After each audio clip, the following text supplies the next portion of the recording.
Hello नमस्कार दोस्तों, मेरा नाम है डॉक्टर विकास बघेल और आज मैं आपको बताऊंगा वैद्यनाथ महायोगराज गुगलू के बारे में। दोस्तों, वैद्यनाथ कंपनी के द्वारा बनाया जाने वाला महायोगराज गुगलू पूर्णतः आयुर्वेदिक होता है। यह एक आयुर्वेदिक दवा होती है जो कि मुख्य रूप से गठिया संबंधी समस्याओं को ठीक करने में इस्तेमाल की जाती है। इसके अलावा इसके और भी बहुत सारे फायदे होते हैं जो कि आज की वीडियो के माध्यम से आप जान पाओगे। आज की वीडियो में हम आपको बताएंगे कि वैद्यनाथ द्वारा बनाए गए महायोगराज गुगलू के क्या क्या फायदे हैं, क्या नुकसान है, कितना इसका प्राइस होता है, कितने अमाउंट में आपको इसे लेना चाहिए, कौन कौन लोग इसे ले सकते हैं। तो आज की वीडियो के माध्यम से हम इन सभी चीज़ों के बारे में जानकारी प्राप्त करने वाले हैं। तो सबसे पहले हम जानते हैं वैद्यनाथ महायोगराज गुगलू के अंदर क्या क्या मुख्य घटक होते हैं। मुख्य घटक का मतलब है इसके अंदर क्या क्या चीज़ें मिली हुई हैं। तो दोस्तों, इसमें मुख्य रूप से चित्रक, गुगलू, पिपली, अदरक, विडंग, त्रिफला, वंग भसम, अबरक भसम, मंडूर भसम, लोह भसम, चव्या, हींग और नाग भसम, ऐसे करके दोस्तों इसमें बहुत सारे आयुर्वेदिक जड़ी बूटी डाली जाती हैं जिसके अपने अलग ही फायदे होते हैं। तो आज हम आपको बताएंगे इन सभी के क्या क्या फायदे हैं जो कि महायोगराज गुगलू के अंदर डाले गए हैं। यह आपको वात संबंधी सभी प्रकार की समस्याओं को ठीक करने में मदद करती है। सिंपल तरीके से मैं आपको बताऊं, जो महायोगराज गुगलू है, अगर आपके जोड़ों में दर्द होता है, घुटनों का दर्द रहता है, गठिया बाई की शिकायत रहती है, उसको ठीक करने में मदद करता है। वहीं पर इसके अंदर डाली जाने वाली जड़ी बूटी जैसे कि चित्रक होती है, एक ऐसी दवा जो कि आपको दर्द से राहत दिलाने में मदद करती है। अगर आपकी बॉडी में चोट या इन्फेक्शन हो जाए तो उसको ठीक करने में भी यह मदद करती है। गठिया के लक्षणों को कम करती है और नसों के दर्द को ठीक करने में मदद करती है। इसके अंदर दूसरे नंबर पर डाला जाता है गुगलू। गुगलू जो होता है, आपको सांस संबंधी समस्याएं जैसे कि सांस में दिक्कत होना, घरघराहट होना, खांसी होना, सीने में जकड़न होना, अस्थमा संबंधी समस्याओं को ठीक करने में मदद करता है। वहीं पर अगर आपकी बॉडी पर कहीं भी चोट लग जाती है, उस सूजन को कम करने में भी यह मदद करता है। तीसरी चीज इसके अंदर डाली जाती है पिपली। पिपली क्या करती है? आपके दर्द को कम करती है, इन्फेक्शन में मदद करती है। इसके अलावा फ्री रेडिकल सेल को बनने नहीं देती है, जिसकी वजह से आपको अन्य कोई बीमारी नहीं होती है। लिवर के कार्य को बढ़ाने में मदद करती है। साथ ही साथ लिवर के दौरान अगर आपको कोई इन्फेक्शन पनप जाता है या कोई नुकसान होता है, उसको भी यह ठीक कर देती है। इम्यूनिटी को स्ट्रॉन्ग करने में भी यह मदद करती है। चौथे नंबर पर इसके अंदर अदरक डाली जाती है जो कि आपको सूजन संबंधी समस्याओं को ठीक करने में मदद करेगी, मांसपेशियों के दर्द और ऐंठन को ठीक करने में मदद करेगी। इसके अलावा इसके अंदर होता है विडंग, जिसे वाय विडंग भी बोलते हैं, यह कि सूजन की संबंधी समस्याओं को ठीक करने में यह मदद करता है। इसके अंदर तीनों जड़ी बूटी यानी कि त्रिफला इसके अंदर पाया जाता है, जिसमें हरड़, बहेड़ा, आंवला तीनों होते हैं। यह आपकी आंतों संबंधी समस्याओं को ठीक करता है, पाचन क्रिया को बेहतर करता है, इम्यूनिटी को स्ट्रॉन्ग करता है। अब इसके अंदर भस्म डाली जाती है, जैसे कि इसके अंदर वंग भस्म होती है जो कि आपको आंतों संबंधी समस्याओं को ठीक करती है, आर्थराइटिस में मदद करती है, ग्लूकोज लेवल को कंट्रोल करने में मदद करती है। इसके अंदर होती है अबरक भस्म। अबरक भस्म करती है अस्थमा संबंधी समस्याओं को ठीक करेगी, लिवर की प्रॉब्लम को ठीक करेगी, साथ ही साथ नसों की समस्याओं को ठीक करने में मदद करता है। इसके अंदर होता है मंडूर भस्म जो कि पेट और आंतों से संबंधित समस्याओं को ठीक करता है, हीमोग्लोबिन लेवल को बेहतर करने में मदद करता है।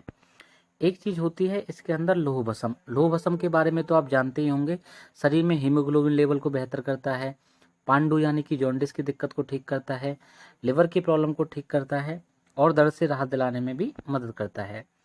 चव्या का नाम भी आपने सुना होगा जो कि इन्फेक्शन को रोकने में मदद करती है, बलगम को निकालने में भी मदद करती है।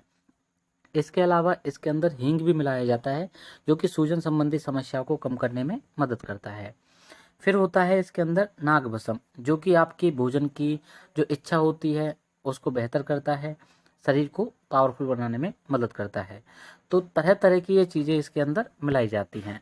अब मैं आपको बताता हूँ कि किन किन बीमारियों में आप महायोगराज गुगलू का इस्तेमाल कर सकते हैं। हालांकि सारी की सारी बीमारियों में ये मदद करता है, लेकिन इसका मेन काम होता है गठिया संबंधी समस्याओं को ठीक करने के लिए। अगर आपको गठिया हो जाए, गठिया का मतलब होता है जोड़ों में अकड़न आ जाना, जोड़ एक तरीके से, जैसा आप इस चित्र में देख रहे हैं, कुछ इस प्रकार से दिखाई देने लगता है। हाथों के अंदर काफ़ी ज़्यादा दर्द होता है, पैरों में दर्द होता है। किन्हीं किन्हीं लोगों को गाउट की प्रॉब्लम हो जाती है। अगर आप अपनी किडनी की जांच करवाएंगे तो उसमें यूरिक एसिड की मात्रा अगर बढ़ी हुई आती है तो समझ जाओ आपको गाउट की प्रॉब्लम हो सकती है। अदरवाइज जो अंगूठी के जो निचला हिस्सा ये दिखा रखा है, यहाँ पर अगर आपको ऐसे सूजन आ सकती है, लालपन आता है, तो आप समझ जाओ कि आपको गाउट की समस्या है। इसके अलावा रूमेटाइड आर्थराइटिस की प्रॉब्लम को ठीक करने में यह दवा काफ़ी ज़्यादा मदद करती है। भारत में लगभग 1.5 करोड़ लोग आर्थराइटिस से परेशान हैं। यह एक ऑटो इम्यून इन्फ्लामेटरी डिजीज होती है। पुरुषों के मुकाबले में 3 गुना महिलाओं को यह बीमारी ज़्यादातर होती है। महिलाओं को अक्सर 30 साल से 60 साल की उम्र में यह बीमारी लगती है और 45 से कम उम्र के पुरुषों के अंदर आर्थराइटिस के मामले बहुत कम दिखाई देते हैं, हालांकि इसके बाद ही यह होते हैं। इसके अलावा दोस्तों, अगर आपको कुष्ठ रोग हो जाए, कुष्ठ का मतलब खुजली चलती है, जलन चलती है, हाथ पैरों में खुजली हो जाए, तो इसमें भी आप महायोगराज गुगलू का इस्तेमाल कर सकते हैं। पीलिया संबंधी समस्याओं को ठीक करने में भी यह काफ़ी ज़्यादा मदद करती है। उदरसूल यानी कि पेट के दर्द को ठीक करने में भी यह काफ़ी ज़्यादा मदद करती है। दमा की बीमारी में भी इसका काफ़ी अच्छा रोल देखने को मिलता है कि दमा को यह ठीक करने में मदद करती है। वहीं पर जो ब्रोंकाइटिस की प्रॉब्लम होती है उसको भी यह ठीक करने में मदद करती है। तो ऐसे करके दोस्तों मैंने आपको इसके बहुत सारे फ़ायदे बताए हैं जो कि आपने इस वीडियो के माध्यम से जाने हैं। अब जानते हैं इसकी खुराक के बारे में कि भाई महायोगराज गुगलू कितने अमाउंट में लोगों को लेनी चाहिए और कितने अमाउंट में नहीं लेनी चाहिए। हालांकि दोस्तों जो इसकी जो डोज होती है हमेशा डॉक्टर से पूछ के लेनी चाहिए। हालांकि अडल्ट डोज मैं आपको बता देता हूँ। रोजाना के तौर पर अगर किसी अडल्ट इंसान यानी कि 18 साल से ऊपर का कोई इंसान है जिसे काफ़ी ज़्यादा दिक्कत हो रही है, जोड़ों में दर्द की शिकायत हो रही है, उस इंसान को रोजाना 2-2 गोली दिन में 2 बार सुबह शाम खाना खाने के बाद इस्तेमाल करनी चाहिए। हालांकि ये छोटे बच्चों के अंदर ये नहीं होती है। दवा लेने की जो विधि होती है, आप इसे लगातार 2 महीने तक ले सकते हैं। कभी भी इस दवा को आप खाली पेट ना लें। हालांकि खाली पेट लेने के लिए बहुत सारे डॉक्टर्स कहते हैं, लेकिन आप कभी भी दवा खाली पेट ना लें, हमेशा खाना खाने के बाद ही लें। अधिकतम मात्रा इसकी 2 गोली ही रखें, ज़्यादा आप नहीं रखें। इसे लेने का एक तरीका होता है, हमेशा इसे गुनगुने पानी के साथ ले। कभी भी इसे जो ठंडा पानी होता है उसके साथ बिल्कुल ना ले। अब जानते हैं दोस्तों, अगर आप वैद्यनाथ का जो महायोगराज गुगलू है इसका सेवन करते हैं तो इससे आपकी बॉडी पर क्या साइड इफेक्ट हो सकता है। हालांकि दोस्तों पूरी तरीके से आयुर्वेदिक जड़ी बूटी है, इसका कोई भी साइड इफेक्ट नहीं होता है, तो आप इसे बेझिझक इस्तेमाल कर सकते हैं। कभी भी इसे अधिक मात्रा में इस्तेमाल ना करें। अगर आपकी बॉडी पर यह सूट नहीं होता है या आप इसे अधिक मात्रा में इस्तेमाल कर लेते हैं तो आपको कुछ दिक्कत आ सकती है, जैसे कि नींद आ जाएगी, काफ़ी ज़्यादा गहरी नींद आ सकती है, पेट में दर्द हो सकता है, जीभ मिचला सकता है, उल्टी आ सकती है, घबराहट हो सकती है। तो आप कभी भी इसे अधिक मात्रा में ना लें। अब जानते हैं दोस्तों वैद्यनाथ महायोगराज गुगलू से संबंधित कुछ चेतावनियों के बारे में कि इसकी क्या क्या चेतावनियां हैं। जैसे कि सबसे पहले सवाल आता है कि गर्भवती महिलाओं को इसे लेना चाहिए या नहीं लेना चाहिए। तो दोस्तों मैं आपको पहले ही बता दूं, अगर आप महायोगराज गुगलू का सेवन करते हैं तो हमेशा अपने डॉक्टर से पहले ज़रूर इसके बारे में कंसल्ट कर लें। अगर कोई गर्भवती महिला है, इसके दुष्परिणामों के बारे में जान ले, इसकी विधि जान ले। अगर आपके डॉक्टर आपको सलाह देते हैं लेने के लिए तभी आपको लेनी है, अदरवाइज नहीं लेनी है। दूसरा सवाल आता है कि क्या वैद्यनाथ महायोगराज गुगलू का उपयोग स्तनपान कराने वाली महिलाओं के लिए ठीक है, यानी कि जो बच्चों को दूध पिलाती है उनको यह करना चाहिए या नहीं करना चाहिए। तो दोस्तों सिंपल सा तरीका है, हमेशा डॉक्टर से पूछकर ही इस दवा का इस्तेमाल करें और डॉक्टर से पूछने के बाद ही आपको इसका इस्तेमाल करने की सलाह मैं आपको देता हूँ। क्योंकि आप जो दवा खाओगे बच्चा भी उसी दूध के माध्यम से लेगा, बच्चे को भी साइड इफ़ेक्ट हो सकते हैं। ऐसे में कभी भी इस दवा का इस्तेमाल ना करें। थर्ड नंबर पर दोस्तों एक सवाल आता है कि जो शराब पीने वाले लोग होते हैं क्या वो इस दवा का इस्तेमाल कर सकते हैं। तो दोस्तों इसके बुरे परिणाम देखने को तो अभी तक मिले नहीं हैं और इसके ऊपर रिसर्च भी नहीं हुई है। तो हम आपसे एक ही सलाह देंगे कि अगर आप शराब का सेवन करते हैं तो इस दवाई का सेवन बिल्कुल ना करें। अब जानते हैं कि हमारी बॉडी पर यानी कि पेट पर इसका क्या असर होता है। इसके इस्तेमाल से पेट पर किसी भी तरह का नुकसान नहीं होता, तो आप इसे बेझिझक ले सकते हैं। अब सवाल आता है कि क्या वैद्यनाथ महायोगराज गुगलू को लेने पर शरीर सुस्त तो नहीं हो जाता।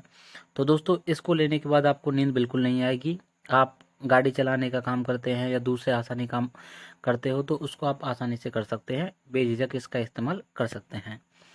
एक सवाल और आता है कि क्या वैद्यनाथ महायोगराज गुगलू का सेवन करने पर आपको कहीं आदत तो नहीं लग सकती?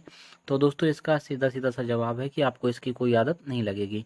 आप इसे बेझिझक इस्तेमाल कर सकते हैं। जैसे जैसे आपकी बीमारी ठीक हो जाए धीरे धीरे आप इसे छोड़ सकते हैं। अब जानते हैं दोस्तों वैद्यनाथ महायोगराज गुगलू अगर ना लें या सावधानी क्या क्या बरतनी चाहिए। दोस्तों सावधानी बहुत ज़रूरी है कि किन किन लोगों को इसका इस्तेमाल नहीं करना चाहिए। सबसे पहले जिनको नेफ्रोटिक सिंड्रोम की दिक्कत है, यानी कि आप देख सकते हैं नेफ्रोटिक सिंड्रोम में आंखों पर किस तरह का इफेक्ट पड़ जाता है, किस तरह की बॉडी में दिक्कत आती है नेफ्रोटिक सिंड्रोम की वजह से। तो आप नेफ्रोटिक सिंड्रोम की अगर कोई मरीज है तो वो इस दवा का इस्तेमाल बिल्कुल ना करें। सेकंड नंबर पर अगर किसी को लिवर की गंभीर समस्या है, फैटी लिवर है, लिवर सिरोसिस हुआ पड़ा है, लिवर खराब हुआ पड़ा है, ऐसा इंसान भी बिल्कुल इस दवा का इस्तेमाल ना करें। और अगर कोई किडनी रोगी है, किडनी खराब हुई पड़ी है, किडनी में काफ़ी ज़्यादा दिक्कत आ रही है, यूरिक एसिड बहुत ज़्यादा बढ़ा पड़ा है, क्रिएटिन बहुत ज़्यादा बढ़ा पड़ा है, यूरिया बढ़ा पड़ा है, सोडियम पोटाशियम की जो वैल्यू है वो अनबैलेंस हुई पड़ी है, तो ऐसी कंडीशन में भी आप इस दवा का इस्तेमाल बिल्कुल ना करें। इन चीज़ों का आपको विशेष तौर पर ध्यान रखना है और विशेष तौर पर ही इन चीज़ों को मानना है। कभी भी अपने आप से किसी भी प्रकार की मेडिसिन का इस्तेमाल ना करें। डॉक्टर से सलाह जरूर ले लें। बिना डॉक्टर की सलाह पर कभी भी किसी भी चीज़ का इस्तेमाल ना करें। तो दोस्तों आज की वीडियो में इतना ही। उम्मीद करते हैं यह वीडियो आपको अच्छी लगी होगी, इन्फॉर्मेटिव लगी होगी। अगर आपको हमारी वीडियो अच्छी लगी है तो इस वीडियो को लाइक करें, चैनल पर नए हैं तो चैनल को सब्सक्राइब करें, अपने दोस्तों में इस वीडियो को ज़रूर शेयर करें। मिलते हैं दोस्तों हम आपसे अगली वीडियो में। तब तक के लिए आप सभी को मेरा नमस्कार। यहाँ तक वीडियो को देखने के लिए आप सभी का बहुत बहुत धन्यवाद।